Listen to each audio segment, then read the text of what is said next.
शिवरात्रि आने वाली है, 16 तारीख 15 तारीख लोग बनाएंगे, तो क्या करना है?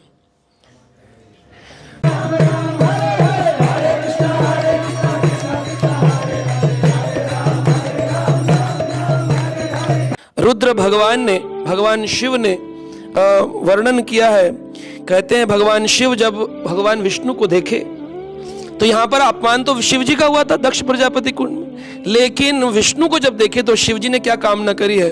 शिव जी 7वें अध्याय के 29 नंबर श्लोक 4थे स्कंद में कह रहे हैं, तव वरद वर अंग्राव आशीष इह अखिल अर्थे ही अपि मुनिभिर असक्तेर आदरेण अराहन्ने यदि रचिध्यम अविद्यालोक अपाविधम।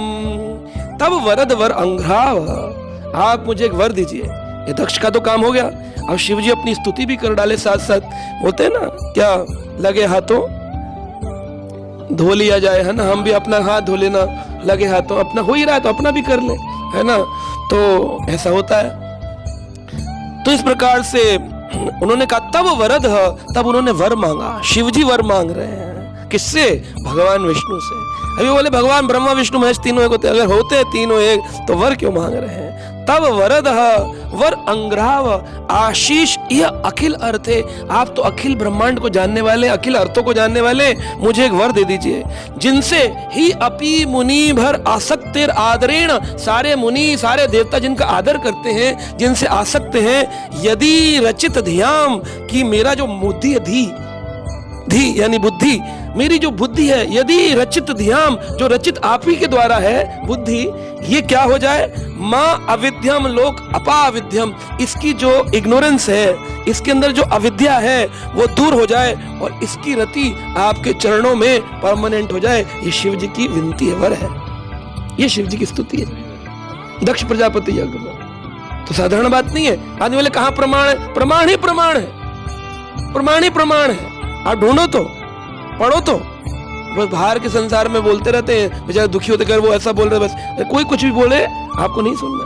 उदाहरण आता है प्रचेताओं को, जब प्रचेता यज्ञ करने गए तो वहां पर शिवजी मिले उनको। शिवजी ने कहा तुम यहाँ क्यों आए हो? बोले राजा ने बोला है विवाह से पहले थोड़ा भजन कर लो, फिर आगे आके हमको संतानों की उत्पत्ति करनी है। तो बोले किसका भजन करोगे? बोले अभी सोचेंगे किसका करें, देवता बहुत है। लोग बोलते हैं ना अभी सोमवार को इनका किया, मंगलवार को इनका किया, किसका करे? बोले अभी सोचेंगे। तो भगवान शिव बोले सोचने की आवश्यकता नहीं है, भगवान एक ही होते हैं, उनका तुमको भजन करना चाहिए। तो बोले अच्छा, ये तो आपने रहस्य की बात बता दी। तो शिव जी बोले हाँ, 4था स्कंद 24वां अध्याय का नाम है रुद्र गीता, जहां पर शिव जी ने गीत गाया है। उस अध्याय के 28 नंबर श्लोक में शिव जी स्तुति कर रहे हैं। क्या बोल रहे हैं? यह परम रहस्यम साक्षात, ये परम रहस्य साक्षात बता रहा हूं। यह परम रहस्य साक्षात त्रिगुणा जीव संजितात् भवन्तं वासुदेवं प्रपन्ना सा प्रियो ही में। जो व्यक्ति वासुदेव के प्रपन्न हो जाता है, शरणागत हो जाता है, प्रियो ही में, वो मेरा क्या बन जाता है? प्रिय बन जाता है। अभी 15 तारीख को शिवरात्रि आने वाली है, 16 तारीख 15 तारीख लोग बनाएंगे, तो क्या करना है? भगवान का भजन करना है। तो कई लोग बोलते हैं शिव जी का व्रत करना चाहिए कि नहीं करना चाहिए? करना चाहिए कि नहीं करना चाहिए? जब आप प्रभुपाद जी का करते हो, वैष्णवों का, आचार्यों का करते हो, तो शिव जी तो परम वैष्णव है, तो उनका वैष्णव रूप में आपको करना चाहिए। दोपहर के 12 बजे तक भी कर सकते हैं, पूरा दिन भी कर सकते हैं, जैसी जिसकी श्रद्धा हो, परंतु उनको सम्मान देना चाहिए। प्रियो ही में, वो भगवान के पास जाकर के जब आप बैठे शिव जी के सामने जाकर, तो बोले हे शिव, आपने जिस प्रकार की रति श्री कृष्ण चरणों में, श्री राम चरणों में पाई है, वही रति हमको भी दे दीजिए। हम आपसे व्रत करके ये अनुकामना करते हैं, ये मनोकामना करते हैं। तो शिव जी तुरंत आशुतोष जल्दी भक्ति प्रदान कर देते हैं। उनके बाद सब कुछ जल्दी देते हैं तो भक्ति भी जल्दी दे देंगे, है ना। तो वहां पर वैष्णव विधि से पूजन किया जा सकता है। अब अगर आप वैष्णव नहीं है तो फिर वो आप हो जाएंगे ना कट्टरवादी, अरे मैं तो बस हरे कृष्णा करता हूं, मैं नहीं प्रणाम कर सकता हूं शिव जी को।